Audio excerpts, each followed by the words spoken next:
we obviously saw this big push from the European Commission for this effort to close and reopen to be coordinated and to be something that was happening across the bloc.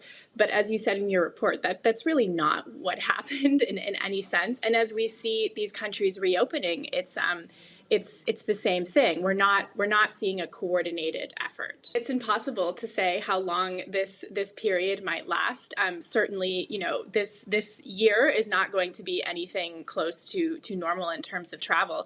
But you're absolutely right. When it comes to staycations, some countries benefit far more than others. Countries like Germany, France, Italy, there's a high appetite to travel, and there's sort of more of an income level to do it. Whereas, Montenegro gets far more of its travelers from other nations, and has an economy that's quite dependent on that tourism industry. So they may see even more of a decline in tourist revenue if everyone has to vacation at home.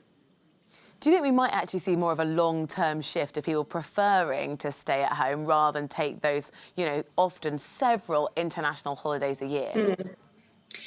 I've been thinking about this a lot, and I think certainly the appetite to travel overseas is going to come back when it's safe. I don't really have much question about that. However, I do think there may be a sort of psychological legacy of this moment where before, the shutdown in March, no one really thought it was possible for person from a country like Western Europe to get stuck abroad.